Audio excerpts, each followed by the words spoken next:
markvang.com, and today I'm hosting an HOA with Adrian Bold of Bold Internet. Actually, we're on Adrian's YouTube channel today, and we're going to talk a little bit about AdWords. We've set this up as a Q&A presentation for a video that we had previously set up in a presentation, so those links will all be in the description for this video. So if there are any questions you have and you're logged into your Google Plus account, and you can click on that event, post any questions there. Otherwise, we're just going to kind of hit some of the top questions and issues with AdWords and kind of have our own little Q&A. How you doing today, Adrian? I'm okay now, Mark. Thank you. Okay, yeah. Had a little bit of, just share a little pre HOA story. Adrian this morning decided to launch the Windows 10 upgrade for all of his computers. So we were down to I guess 10 minutes, and 2 minutes before the HOA deciding whether we were going to be on the Chromebook or on the Windows machine this morning. But I really thought 5 hours would be enough time. Honestly, Right. Well, that's why do things the easy way? We can add a little fun to the day. So launch your major upgrades before your event. But I had my Chromebook here just in case. So that's it right. was all in hand. That's right. You were way ahead of me there. So so you and I've talked a few times in the past about AdWords, and I've done a couple of small campaigns where I pretty much, you could almost use me as the poster child for everything that you could do wrong with an AdWords campaign. So why don't we start out, since a lot of people kind of, since Google makes AdWords available through your brand page, there's a little menu, you can go there, or since they, you can set up your own AdWords account. Why don't we talk a little bit about, like why ads matter? I mean, do people click on them? Do they benefit the business? And kind of approach it from that way to start with. Why do people use display ads? Okay. I think adverts absolutely matter. There was a survey I saw yesterday where they talked about how many 12 to 15-year-olds didn't recognize the difference between paid ads and organic ads. Now, obviously, children are not really spending, but they do spend money, or they get their parents to spend money. But I think on a more serious note, we work with clients who the return on investment from AdWords is very measurable, and it's in most cases, if it's managed correctly, it can be very effective.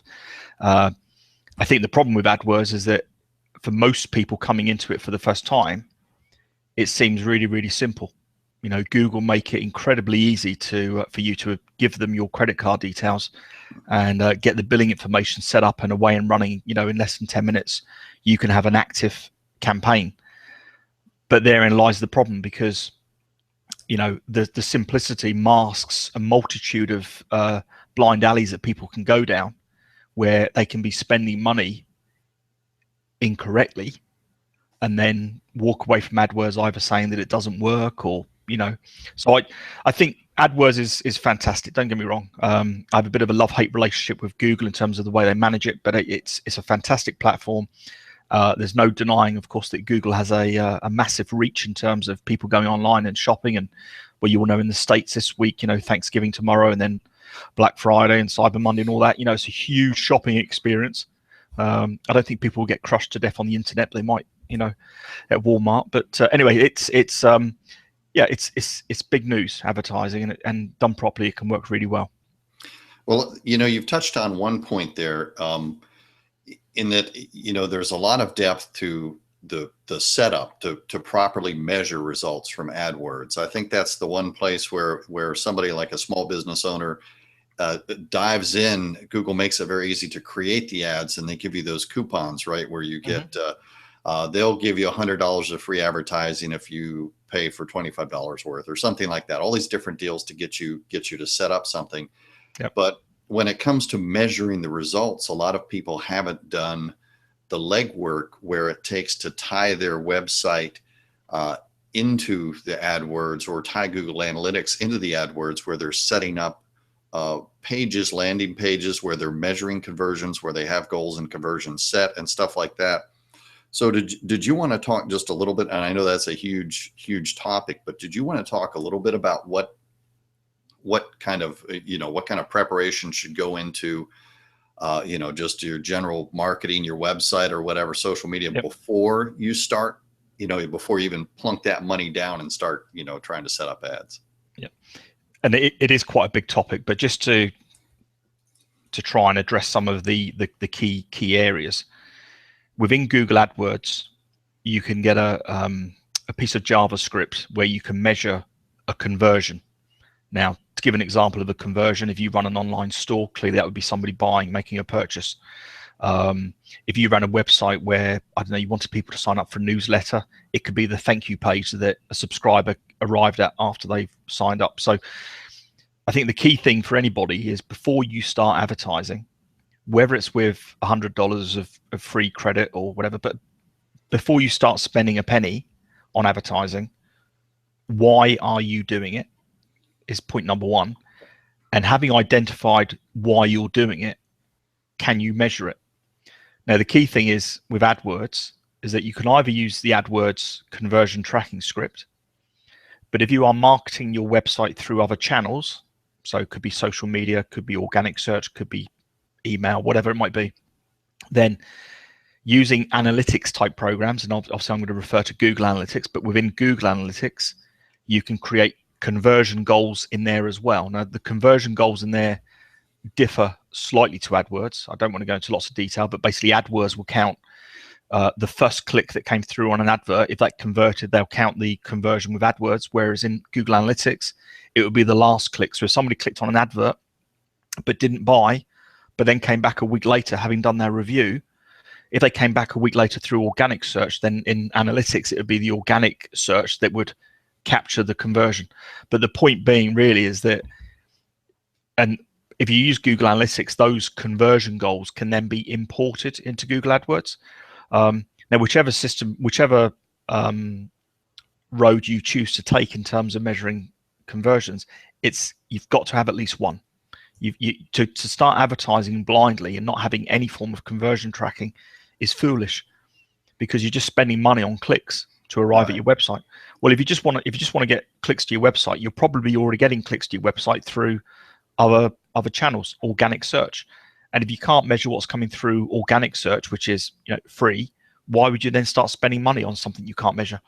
Right. So basically, what I'm trying to get across is, if you haven't figured, as opposed to organic search or social media, where you're pretty much working for free, as soon as you start using AdWords, you're going to be paying for any of that traffic that comes through the ads. So you really should have already looked at your website, decided whether you have specific landing pages for products and services, maybe already have established some sort of conversion tracking with Google Analytics, so you can see what is working and what isn't.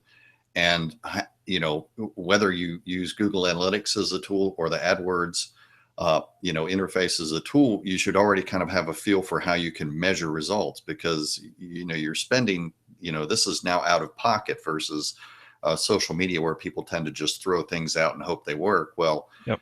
If that's your mindset with AdWords, I hope you have a lot of money to throw out there, because you can end up spending a good chunk, which brings me to something that you brought to my attention. You did an analysis of a couple of my little campaigns a while back, and you told me about negative keywords, which is something I didn't even know about. And once again, without drilling down too deep there, I mean, talk a little bit about maybe that, or what people should expect when they're trying to set up a working campaign. Like, Sure. How should they structure it, and what are some of those tips that you would toss out there? Well, negative keywords are basically words that we put into AdWords, and you can put them in a number of different places, but you can put them into AdWords and they act as a stop word. So if that word formed part of the user's search query, so in plain English, if somebody goes onto Google and performs a search containing a word that you've put into your AdWords account as a negative, then they won't see your advert. So let's say you run a shop and you're selling, I don't know, color televisions, but the only televisions you sell are all Sony or Toshiba. you might bid on the phrase, I don't know, color television or latest television or whatever it might be, but words like JVC and I don't know all the TV brands, but let's say JVC was one of the brands, that would be a negative keyword. Similarly, words like Amazon or eBay might be negative keywords, because if you're bidding on a fairly short phrase, a 2 or 3 word phrase that on the surface seems very relevant to you, I guarantee there will be longer versions of that search string. So it will contain your phrase, but a longer version. So somebody's looking for a Sony color television on eBay. You might sell Sony color televisions, but this person's looking for a deal on eBay in this instance. So and you don't want to pay for that traffic. It's just wasted, because if the guy clicks on your ad, he's going to immediately realize, oh, well, this isn't where I wanted to go. Yeah. But you're going to be paying for that click, but the guy's immediately going to jet to somewhere else. Yeah, to be honest, it's not even just about the paying for the click. Even if people don't click on your advert, that's generated what we call an impression, so a view of your advert. And if your advert is being viewed lots of times but not clicked on, you're not earning any money for Google. Well, if you're not earning any money for Google, they're going to start questioning your relevancy to them. And then they have other factors, they have a thing called quality score. But basically, if your relevancy score isn't great in the eyes of Google, if you still want to be there, you're going to have to pay a premium to maintain your position. Now, obviously, if you're a big company, and we see it all the time with big companies that are paying a tax, to what I call an idiot tax to Google, where they're just basically bidding on really short, 1 or 2 word phrases, and they're just paying over the odds because they're just bidding on these and just buying up traffic. Now, it may be that it works for them. Maybe they've got pockets deep enough to fund that, but most of us smaller businesses, we can't do that. And as I say, it's not just paying for the click. If you're bidding on a phrase and you're getting lots of impressions, but people aren't clicking through, your click-through rate goes down. I'm getting into jargon already, but your click-through rate goes down, and in the eyes of Google, you may not be relevant. So you're damned if you do, damned if you don't. And basically, just to hopefully cover this one off, we spend an awful long time when we set up campaigns.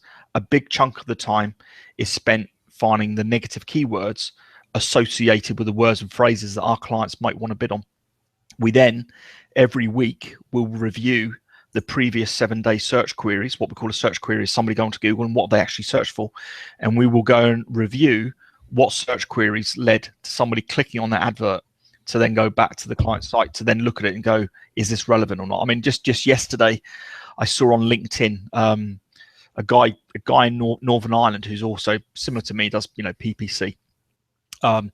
He put today's fun search query, and I think it was something along the lines of, can I do my own liposuction? Yeah, can I give myself liposuction? Yeah. Can I give myself liposuction? Well, that was an actual search query. Now, I don't know what he would have been bidding on for his client. I mean, I'm guessing just liposuction, because I couldn't get any other positive words out of there. But anyway, so can I do my own liposuction? Well, you would never have thought that would come up as a search when you did the initial, but you have to review, because I mean, I don't know what the stats are now, but it used to be a few years ago that Google would say that 25% of all searches they see are unique. People search in many weird and wonderful ways.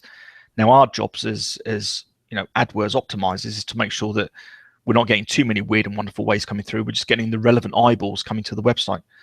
Well, just to jump in, that might be a good question to answer if you ran a liposuction clinic, because maybe you want to direct people back to professional medical services. So you're going to answer that question, only it's going to be a negative. No, you probably shouldn't do that. So, it might actually be a relevant phrase for a medical client of his. But I would rather answer that type of question with an organic search result. I'd rather say, that doesn't sound like somebody who's serious about buying services. So put up a post, do an article, whatever, answer the question in a free way. Maybe sell them life insurance instead. Yeah. Every time they type in, can I liposuction myself, display an ad for. Sure. Sign here for the insurance. Yeah. At $50 a click. Yeah. But yeah, it's also, I just want to go back, if I may, just about the question about conversions and, what should people do at the get-go? I mean, we talk about make sure you can measure before you start spending money, but also just have a look at your own website, or more importantly, get other people to look at your website. So if you're coming from a background where you've got Google Analytics or similar, and you're already seeing traffic coming to your website through organic search, would be the obvious contender. but nobody's buying or nobody's registering or whatever, then question why. And if you can't see the answers to that question yourself because you're close to it, because it's your business, then maybe ask somebody else, either informally through friends, colleagues, acquaintances, or even there are services. There's a website called usertesting.com. Now, usertesting.com, you can actually pay for video reviews of your website. And sometimes there's fundamental things that you may have overlooked. You may have got caught up in the design, or you may have had a web designer that had a very clear idea as to what he or she wanted to deliver, but it may not be the best way of serving up for your products or services. Right. Well, I think the point to get across too is that all of these things are codependent. So social media on its own isn't going to market your business. Paid advertising isn't going to work. The website on its own isn't going to work because all these things are interdependent. So if you haven't, I think a lot of people often are looking for shortcuts, and so they focus on one aspect, and in this, stay relevant to what we're talking about. Maybe they focus on paying for display ads and think they can buy traffic and buy sales. But if the the end result isn't that they're able to actually convert those people at the website, or if they aren't able to measure what works, and that's even more important, is to measure what works and what doesn't, so you know how to make changes, because this is going to be an evolutionary process for any business to try to constantly measure what works and what doesn't. So if you're not getting that data, you can't do it. And I was going to say one reason having a guy like you look at something like that is very good, because you've worked with businesses for so long. You've already built up information on negative keywords for certain types of businesses. So, so where a small business owner like myself might have to learn the ropes the hard way, paying, out of pocket to learn how all of this system works. Having an expert look at the ad campaign with the prior experience on how to market a local business or how to market a business in this industry is going to be more cost effective as well. Yeah. I mean, we maintain lists of generic terms, sorted by subject, that are almost default negatives, and we obviously review them before we apply them to an account, but we have a kind of a generic list of default negatives. But I mean, I remember a few years ago, a guy came to me, a local business, selling solar panels, and the first thing I always do is say, can I connect to your account, have a look at it, see what's going on? And invariably the first thing I do is then go to their search query report to see what's happening. And without going into lots of detail, this guy was spending about £2,000 a month, so probably about $3,000. And I would guess that probably 95% of his budget was just being wasted, because he had played word associations. We had a single campaign with a single ad group and a list of words in a list of single keywords: the sun, roof, solar, whatever. And so Google's saying, well, okay, you're bidding on all these words, fair enough. And he was getting all these weird and wonderful clicks coming through. Too numerous to mention, but what they certainly weren't, they were not commercially orientated to people looking to buy his type of service. Now, that's a shame. And I've often said at Google conferences, well, at least on 3 occasions now, they tell me they're listening, but I've said to Google, you must be able to see a new advertiser that's coming in who doesn't know what they're doing, with the best will in the world. That's not a criticism of them, but why would you know about negative keywords, for example? But they must see the data. So low conversions or no conversions, no conversion tracking implemented, poor click-through rates. There's some key stats that they would have. And those people should be coerced to go and work with somebody that's in one of their in their partner directory, because not necessarily bold internet, but there are plenty of people out there that are qualified. And Google could say, well, you've got 3 people within a 50-mile radius of your postcode. We suggest you go and work with one of these. In fact, we'll incentivize you, because to me, it would be better to keep hold of that client and keep their business, advertising working well for their business, rather than risk losing them just for a bit of short-term gain in terms of, the financial revenue. Right. Well, that's a good point. And it's hard to say whether the whole business model for Google is just to get that, to go for quantity and get a large number of people trying to use those free coupons and then make as much money as you can until they give up. But it doesn't seem really sustainable, but maybe at scale it is. I don't know. But, you know, it makes sense that if, you know, there are these common issues that any new advertiser is going to run into. And especially also, I know you don't focus on promoted posts a lot, but Google has, like, you know, an option to take you, kind of lead you into display ads through promoted posts, where they make it very easy for you to, you know, walk you through a real quick campaign setup, but it's not really going to address the things like negative keywords or address the kind of understanding of the ad system you really need to succeed. For example, something else you mentioned is how the quality of your ad can affect the cost of the ad and the relevance of your ad. And you know, so a lot of these things are very subtle mechanisms that Google is using that will affect directly your bottom line and what you're paying and whether people are even seeing your ads, the people that you need to see them. But you know, that's not obvious right up front when you start working with these ads. No. You know, that was quite an eye opener for me when you gave me that eval of my, you know, I just basically ran campaigns just to get a little feel for how the interface works. So I never really had a monthly ad commit, you know, to spend. I wonder if that's something you wanted to address. If somebody, you know, wanted to get into display ads, what should they have as a ballpark figure in their head as to what might be a reasonable amount that they should expect to, you know, put in to get results? Or does it work that way? You know? Sure. And just to be clear, you mentioned then display ads. I mean, we're talking about search and display, just to make sure that there's no distinction. But I mean, there is a distinction, but you mentioned how much you should spend on display ads, but basically how much you should spend on advertising is largely just determined, in my opinion, by how well it's working for you. So although this sounds overly simplistic, if you've got conversion tracking in place and the return on your investment is obviously positive and it's in a ratio that it works for your business, why would you have an artificial cap on your paid advertising? So most people put a cap on their paid advertising because they don't know how well it's working. Mm-hmm. So in terms of what you said, in terms of you had a limited trial, that's fine. Just be very clear that it is a limited trial. Still have conversion tracking in place. But if it's working, you know, you're not going to sit there and go, well, I'm going to restrict this to $50 a day when there's enough search demand that could have you spending $500 a day. Because if it's working, why would you put the brakes on? And obviously there is one that you can't serve all those clients you're now getting, so maybe you'd have to put the brakes on, but that would be a nice problem to have. I would also say, I mean, there are instances where you could spend money recklessly on Google just to gather the data.